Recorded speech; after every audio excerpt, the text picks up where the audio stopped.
Hello there. Have you ever seen an old man who's actually 13 years old? That's me, and I'd like to tell you my story. As I said, I'm 13 now, but I've already grown old. I knew about my affliction when I was still a little kid. Couldn't help noticing it. You're probably wondering how a teenage boy can sound so contemplative as he was actually 70. But it's actually true. I kept pestering my parents with questions and comparing myself to other children. Mom and Dad didn't want to let me know anything at first, but a secret like this is hard to keep considering I was present at every doctor appointment. I didn't pay attention at first, but once I listened into their conversation, I learned a lot. According to my mom, I was born perfectly healthy with a normal weight, and it was a timely delivery. I found my newborn chart in the hospital archives and learned I weighed at 7 pounds and 11 ounces at birth, and my height was 20.5 inches. There was a lot of other useful data, how they fed me, how much weight I gained each month, and my height too. The doctor told us personally that there was no cause for alarm back when I was a baby, and Mom said I looked like a strong and healthy boy.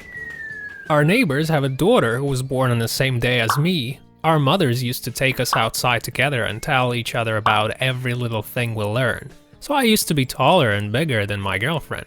But then everyone suddenly began noticing that my growth was stunted, and I was losing weight. It all happened very fast. Soon the girl was taller than me. My parents took me from doctor to doctor, but all they could do was scratch their heads. Everyone was really alarmed when I started losing hair. I'd wake up in the morning with a heap of hair on my pillow.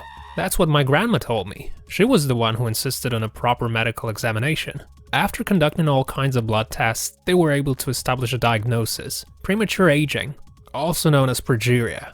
At that point I realized I was turning into an old man. Other kids gave me a wide berth. Who wants to play with an old fossil?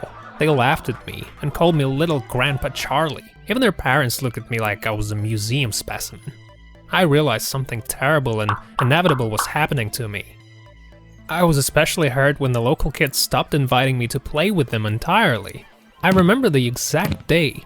I failed to catch a ball in time and our team lost the game. Everyone was yelling at me and calling me names, until one of the boys said, "What do you expect from a grandpa? He's like 100 years old, come on." Everyone rolled with laughter. Someone snatched off my cap so everyone could see my bald head. They screamed at me to go away and never show my face in the yard again. I worked and played at home by myself then. Dad asked me why I didn't hang out with other kids anymore, but I never told him why. I didn't want him to take matters into his hands. It was years later when I finally admitted to him that I was bullied. As for school, I looked like an alien to my classmates at first, but they got used to me. I love studying. My favorite thing to do is engineering. I love getting creative and building model ships and planes with help of our teacher. I invent new planes and give them names myself. I know my disease is incurable. According to my doctor, it's genetics. I read about it, but I don't think I understood all the medical lingo. Anyhow, very few people with this disease live past 70. I actually cried when I discovered this. I'm scared of dying. Mom and Dad talk a lot to reassure and convince me that I have to make the best of the years I've got to live. I know they're right, so I do my best not to waste any time. I got lots of books to study and tons of ideas to implement, as my teacher says. He praises me for inventing and creating new things all the time. I need to live fast. I need to finish high school and enter a university and build a ship or a plane that I'm hoping to name after myself someday. Our teacher talks a lot about cutting-edge aircraft technology. He also teaches us 3D modeling and design. He says it doesn't just allow creating a digital design of a ship, but it can also help making a real physical model much faster than I do it without the special software. Not far back, my father and I went outside to launch the airliner that I made myself. Neighbor boys surrounded us. They were gawking and asking me to let them try piloting the ship. Dad reminded them about that incident years ago. He said it wasn't a friendly thing to do at all, but we forgave them. A lot of them actually joined my engineering class. We hang out in the yard and at school.